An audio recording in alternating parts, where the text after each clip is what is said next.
Okay, hi everyone. For today's debate, we are going to be discussing the use of punishment. Two of our teammates will be arguing against the use of punishment, and that will be myself, Chris Robinson, along with Courtney Andrews. And our other two members will be arguing for the use of punishment, and those team members will be Kayla Helms and Ellen Lewis.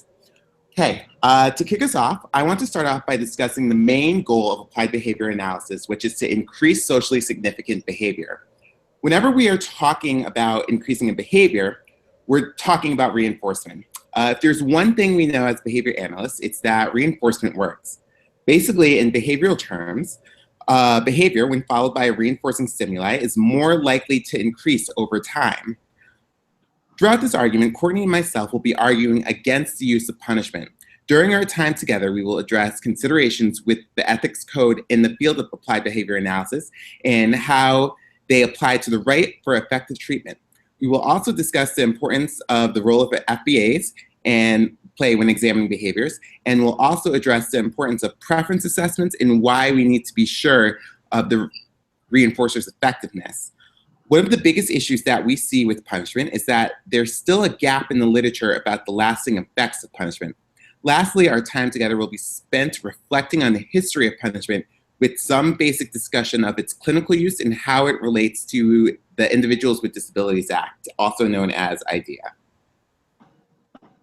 Now that you've heard some of the arguments that are against punishment, I want to introduce you to the pro-punishment side.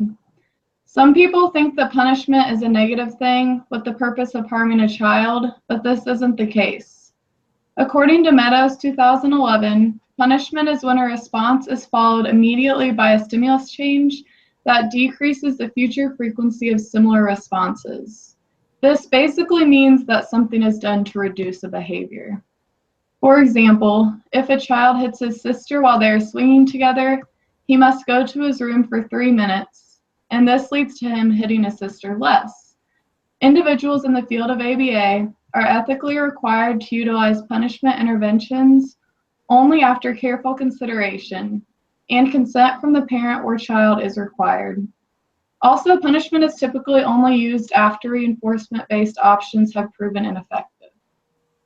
According to DeGennaro, Reed, and Lovett, 2008, the members of the Association for Behavior Analysts who were surveyed think punishment should be reserved for behaviors that pose a danger to the individual or others, as you can see from this chart that I'm going to bring up.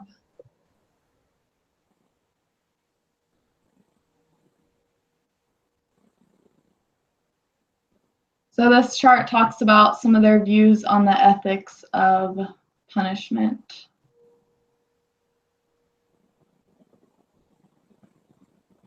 Okay.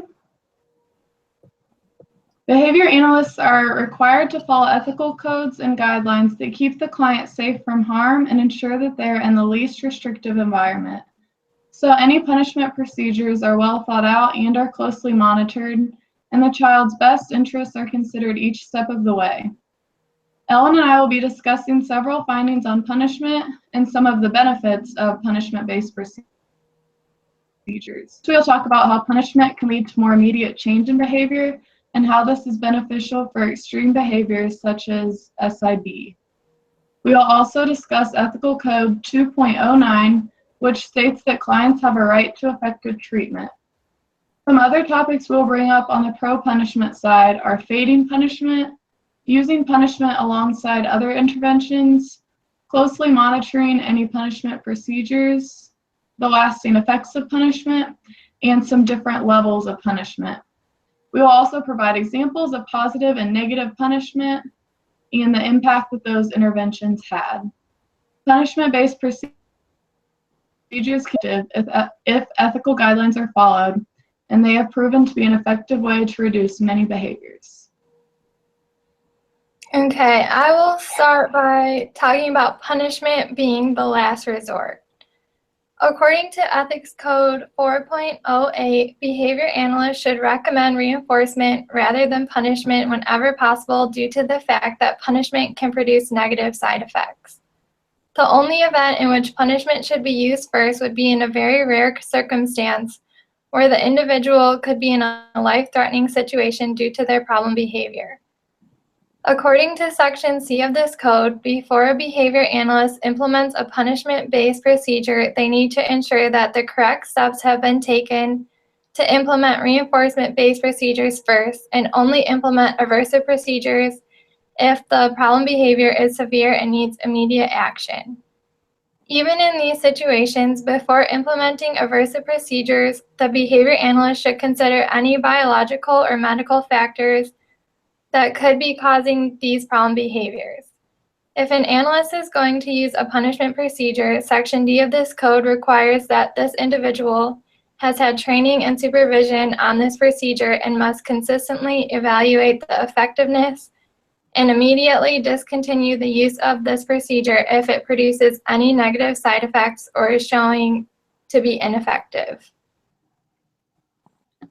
The next point we're going to talk about was addressed in an article by Lerman and Vorndran, where they discuss how authors such as Donnellan et al. 1987 had positive results on numerous studies that were conducted over the past 15 years within functional analysis.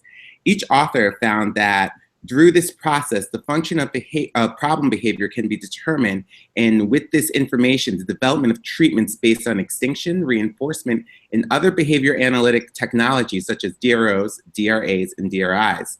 Once a behavior is chosen to be targeted and a positive behavior plan is developed, the next important step is determining reinforcement. It is true that industry standards tell us that the use of punishment is a last case resort.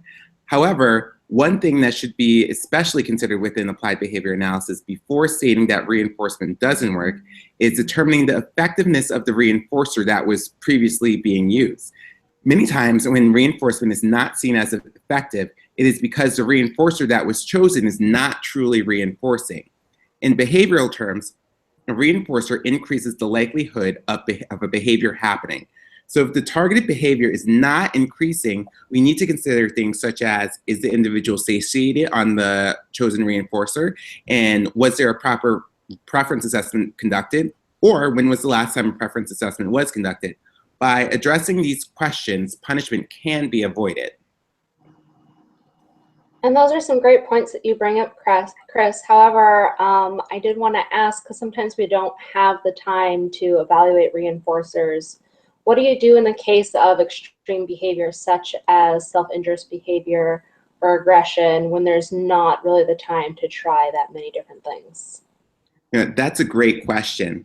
In the same article by Lerman and Vorndran, they also discuss severe behaviors and the usefulness of response blocking and positive practice for treating those same severe behaviors that can lead to a reduction in extreme behaviors. Thanks, Chris. And there are many ways to address severe behaviors, but punishment interventions have been found to lead to faster and more immediate change in behavior. This can be beneficial for more extreme behaviors, such as SIB, which are dangerous and need faster results. This also ties into our Ethics Code 2.09, which talks about treatment and intervention efficacy. This section of the Ethics Code states that clients have a right to effective treatment, and that when choosing a treatment, a behavior analyst should consider proven research as well as what has been proven to be the most effective. And we found in some of our research that the use of punishment provides a very effective treatment. In one study by Brackbill and O'Hara, subjects learn faster with the use of punishment in the form of response costs for an incorrect response, and that was also paired with reinforcement for a correct response. It is important to note that punishment is being paired with reinforcement for the correct response. And in this article, they found that when the students were presented with a new problem, the students learned more effectively and faster when each response was met with a consequence, either via punishment for an incorrect response or reinforcement for a correct response, versus the other group, which was only being reinforced for a correct response and not receiving feedback for an incorrect response. And here I do have a visual for us to see that. Give me one moment.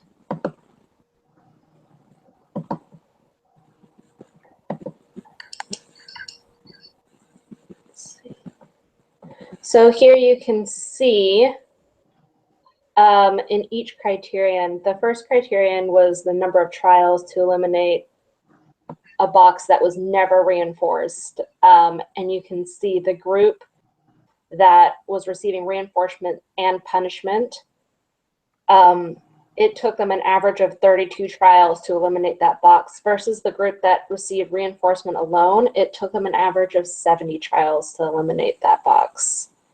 The second criteria was how many trials it took for each group, for each student to get 10 consecutive correct choices. And again, the group that received punishment for an incorrect response as well as reinforcement for their correct response had significantly lower trials, 64 on average for the group that received punishment, and then an average of 98 trials for the group that received reinforcement alone.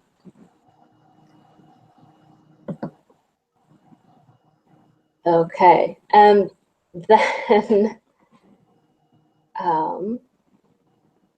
so yeah, as you can see, the use of reinforcement paired with the punishment really helped the students learn and acquire that skill quicker.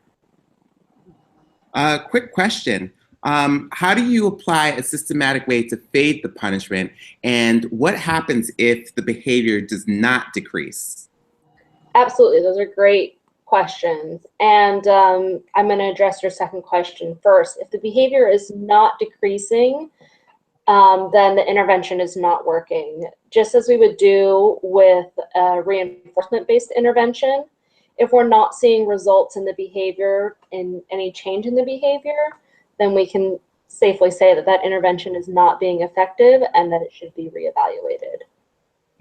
As far as fading punishment goes, that brings me to my next point, which discusses another article that we found from Lazzaleri, Sather, Schneider, and Larson, who measured the effects of punishment after it had been faded. From what they saw, that punishment continued to have an impact on that behavior.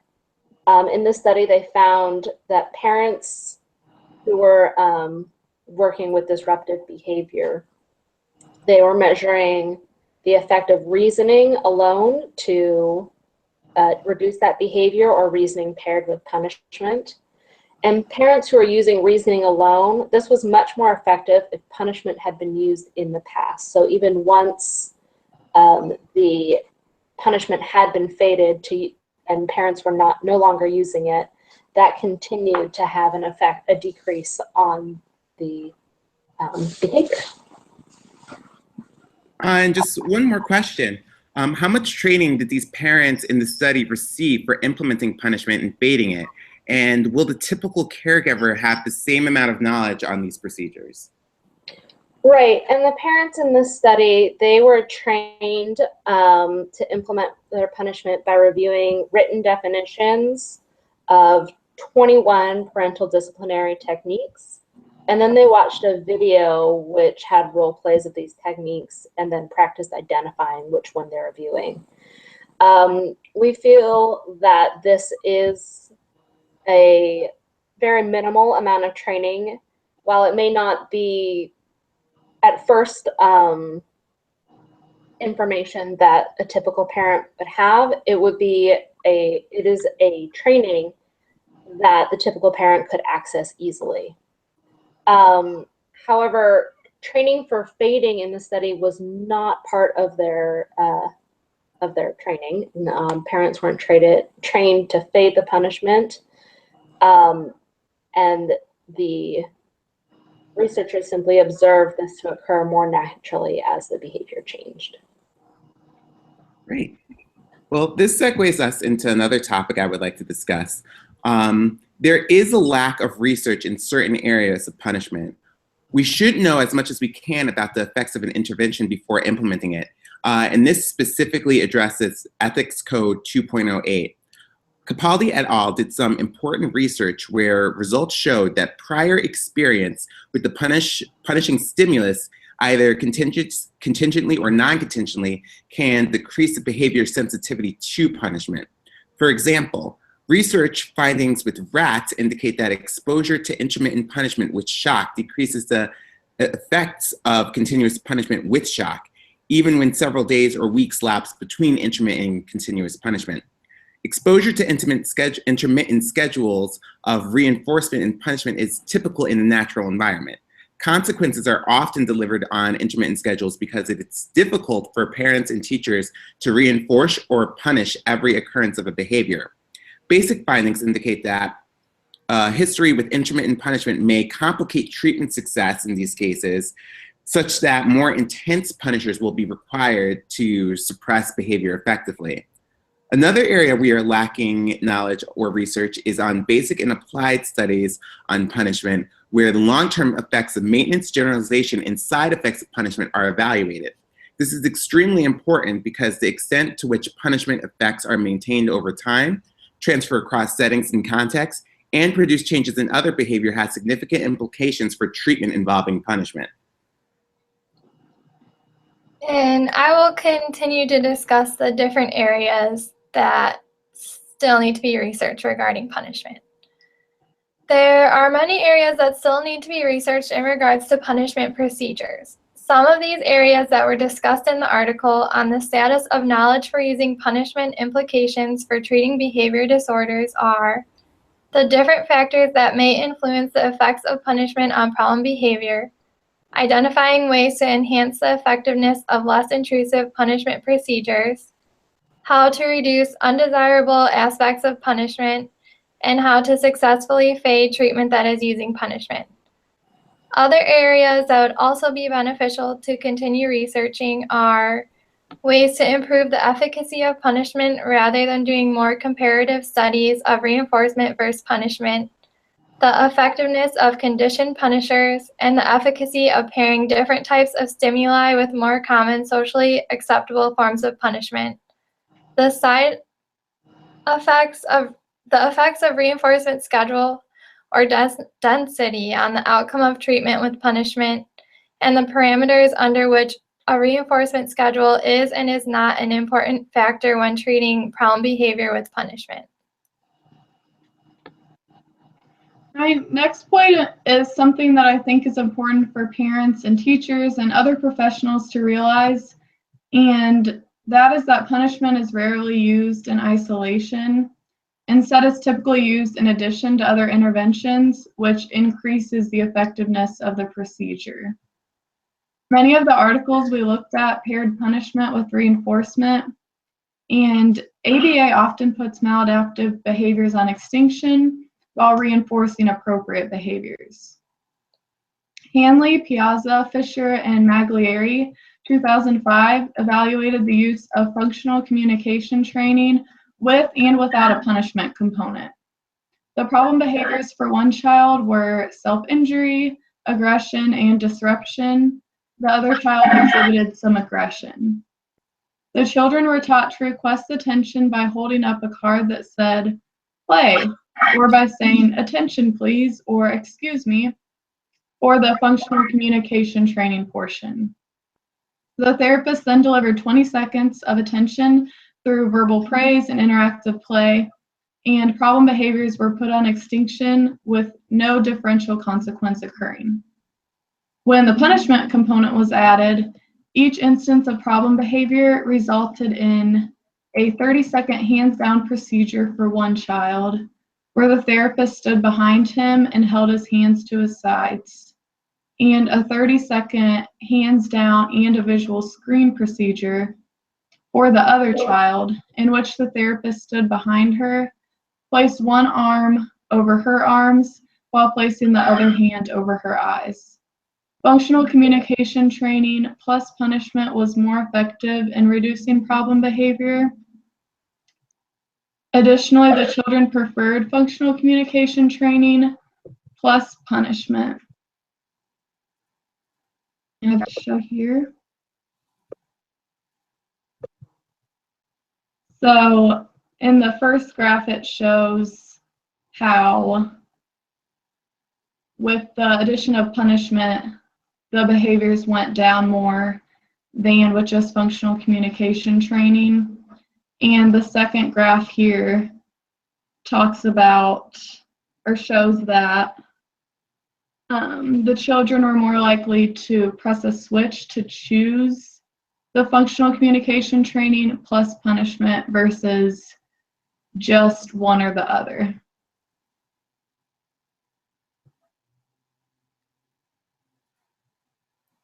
Okay, I will now discuss potential effects of punishment.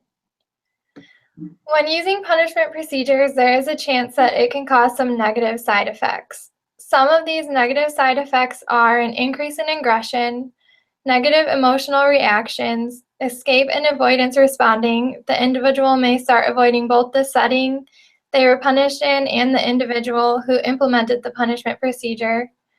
The individual who is presenting the punishment can become paired with the punishment. This can make the client not want to be around the person who implemented the punishment because their presence is now seen as aversive to the client. Also, using punishment procedures allows for the opportunity for the person who is implementing it to misuse it by either simply making a mistake by punishing the wrong behavior or by deciding to try to implement this procedure on another client without seeking permission first. To add to what Courtney is saying, I would like to discuss an article by Rice and Kohler, who wrote about some reflections on history and the use of punishment in the past. The first thing they wrote about was a psychiatric hospital in 1247. They discussed how the procedures that were used, such as being chained to walls, whippings, and dunking in water. This is just one example of how our history with the use of punishment is seen as cruel in today's standards. Other authors, such as Stunkard and Mahoney, discussed the use of electric shock and the use of aversive odors as part of a classical conditioning for treatment of obesity. Other aversive interventions were used in the treatment of sexual deviance, such as the LGBT community, and included injected chemicals, electric shock, and unpleasant covert fantasies, unpleasant smells, and social shaming situations. Today, we've redefined what we consider to be deviant in the procedures in which we use to help people. What guarantee do we have that these punishment procedures we have today are no worse than the ones we have had years ago?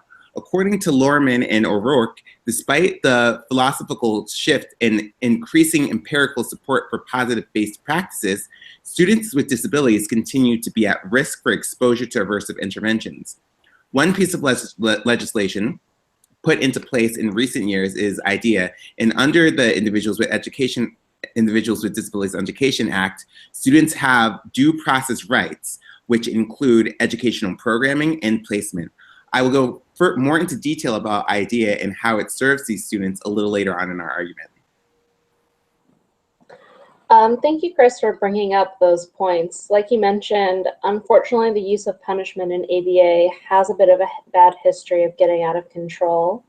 And because of this, we understand that when using punishment, there should be specific guidelines in place, and the intervention should be closely monitored.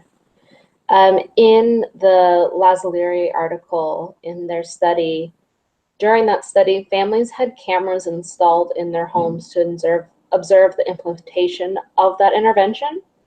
And while this was not directly discussed in their article, parents knowing that they were being watched may have played a role in making sure that punishment was implemented as intended.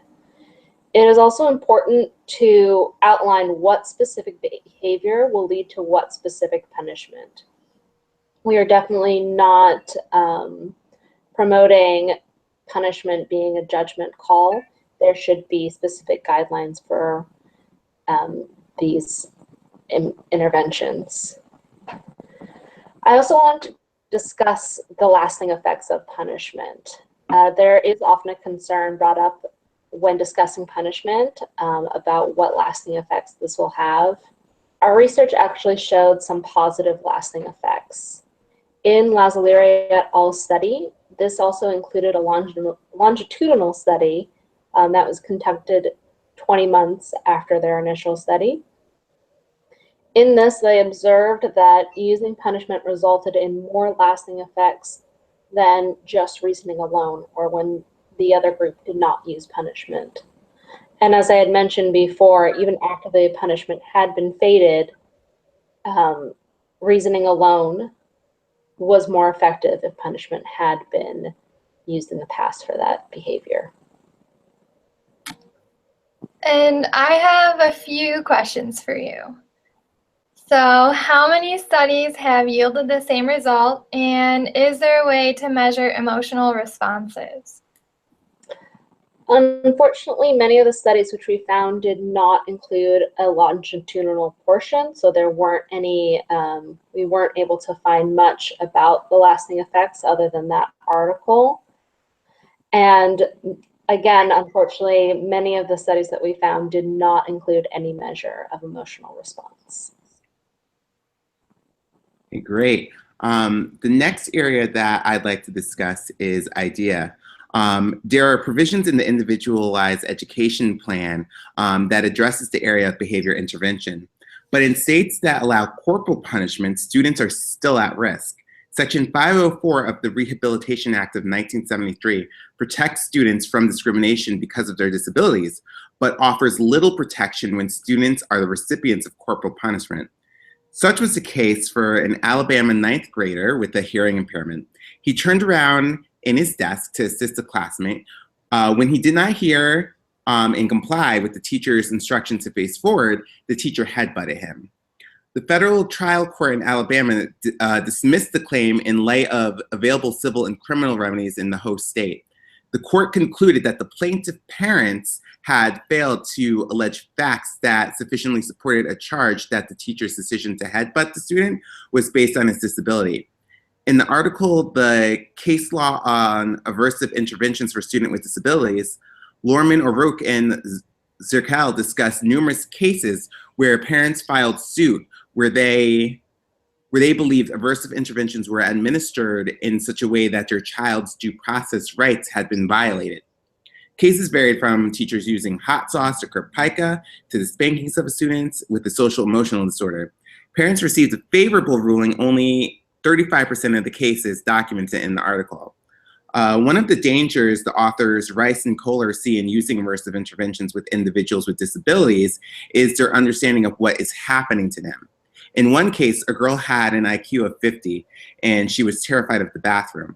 The authors posed the question, did she understand that the teacher wanted her to clean up the mess, or did she draw the conclusion that her teacher was placing her in danger? And I will talk about positive behavior support versus punishment and the BCBA ethical code.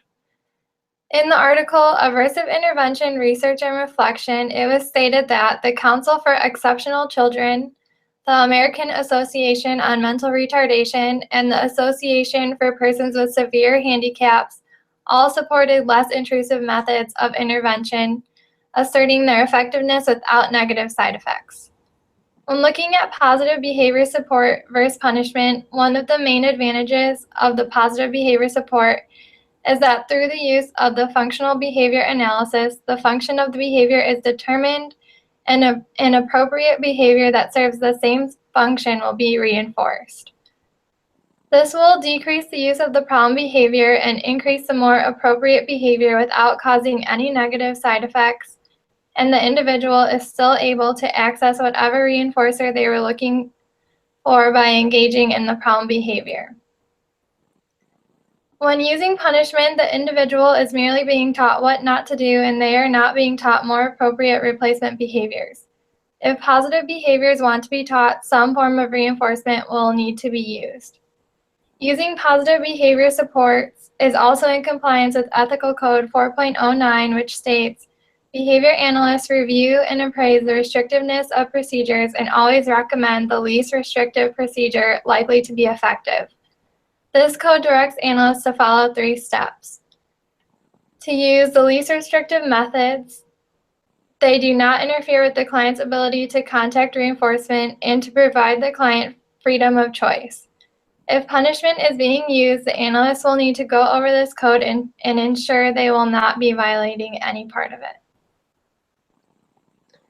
Thank you, Courtney. And I think even though we are arguing for the use of punishment within ABA, I think we can agree that definitely we are not arguing against reinforcement that should always be included in any intervention. And along these lines, we wanted to note that punishment is a very broad topic. There are many different types of punishment, some that are frequently used currently in ABA practices, such as extinction and response cost. And then there are ones that many view as unethical due to the chance of causing harm to an individual, such as electric shock, hitting, the use of chemicals, and other things. In Lazzolari et al.'s article, they made sure to distinguish between different types of punishment used in their study. And they had 3 different categories of punishment.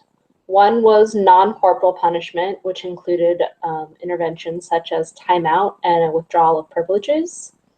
They also had corporal punishment, which included things such as hand slapping and spanking.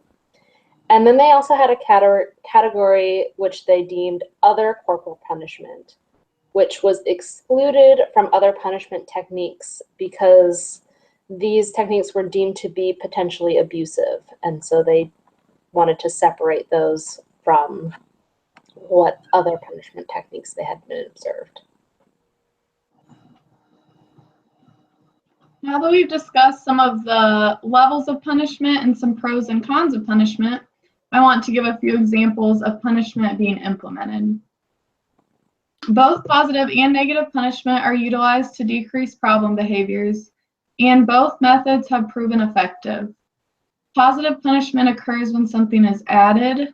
An example of this would be using overcorrection, which is where the individuals would repeatedly need to do an action, such as cleaning up the floor or engaging in a problem behavior, like throwing a piece of paper on the floor. When negative punishment is used, something is taken away. An example of this is removing a reinforcer, such as blocks, when a problem behavior, like throwing blocks, is exhibited. Ringdahl and Falcomata, 2009, provided several examples that highlight the effectiveness of utilizing punishment procedures to decrease maladaptive behavior. First, I would like to discuss some positive punishment interventions. In one study, individuals with severe SIB that were causing tissue damage and risk of death were given an electric shock after occurrences of this severe SIB, and each of the participants immediately showed a decrease in severe SIB. At follow-up, it was discovered that no habituation had occurred for 4 of the 5 participants. In another example, positive punishment, such as exercise and touching toes, was utilized to reduce SIB in a teenage girl. Non-contingent reinforcement and a restraint fading program were also used to aid in decreasing this behavior. There was an immediate reduction in SIB when the exercise was in place. Next, I want to highlight some of Ringdahl and Falcomata 2009's examples of effective negative punishment. Response cost was utilized for children in a classroom setting. When a child engaged in disruptive behavior, they lost a token, which was a star by that child's name. If they had any tokens left at the end of each setting, they were able to trade them for preferred items. This was found to be more effective than a DRO procedure. In a different study, reinforcement-based procedures were ineffective, reducing thumb sucking and hair pulling behaviors to a sufficiently low level, so researchers utilized response cost. The participant earned an M&M at specific time intervals for engaging in behaviors other than thumb sucking and hair pulling, and she lost 1 M&M for engaging in either of these behaviors.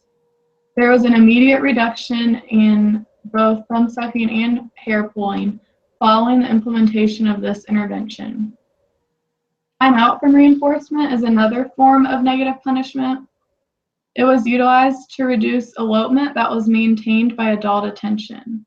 Adult attention was provided every 15 seconds, but if the client engaged in elopement, she was removed from the activity for 30 seconds and adult attention was withheld. This resulted in a decrease in elopement to near zero levels. In a different study, timeout from reinforcement was utilized to reduce inappropriate vocalizations exhibited by an individual.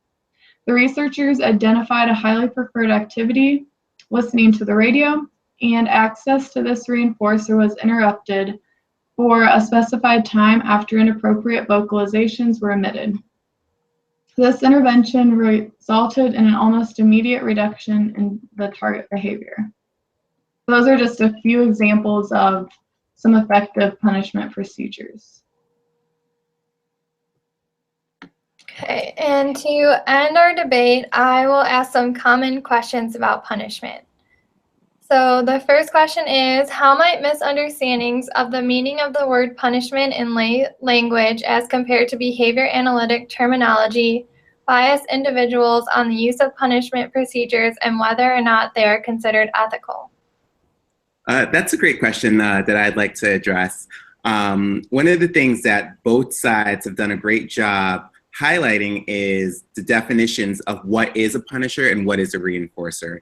In ABA, we know that a reinforcer increases the likelihood of a behavior while a punisher decreases the likelihood of a behavior. In lay language, society often views certain things as punishers, such as some of the things that we've discussed, such as spankings or a timeout. And we know that just because society deems it as a punisher doesn't necessarily mean it's acting as a punisher for that specific individual. One specific example that I like to use is suspensions. We know that a lot of schools like to use suspensions as a punisher. However, they may actually inadvertently be reinforcing a student's behavior when they think that they're punishing them. For example, if a student's behavior's function is escape and they're being punished with a suspension, they're likely to continue to engage in that behavior because they're getting what they want. They're escaping from the work. So while the school system might consider that a punisher, in ABA we may consider that a reinforcer. Okay, and the next question is, how might this misunderstanding influence staff or parent-guardian willingness to implement a procedure? This is definitely a concern, especially if parents don't know what punishment means in terms of behavior analysis. Parents are likely to take their previous conceptions of punishment into consideration when punishment is brought up as a treatment option. They're likely to fear for the safety of their child and feel leery about consenting to any punishment-based procedures. Even after defining punishment and describing the procedure in detail, it can be difficult to change one's thinking about a topic that they've held for so long. I think these same procedures would be better received if they were called something other than punishment that had less negative connotations associated with it. Hopefully, with increased education and awareness, we can help remedy this issue. Okay, and our last question is, what are some suggestions to address that misconception? So some suggestions to address this misconception are teaching the parents what we mean when we say punishment. So as everyone has mentioned, in lay terms, punishment has a very different connotation than what we are saying when we say punishment in terms of behavior analysis. So educating parents and others what we are specifically talking about when we say punishment. Another strategy is honestly to not use the term punishment.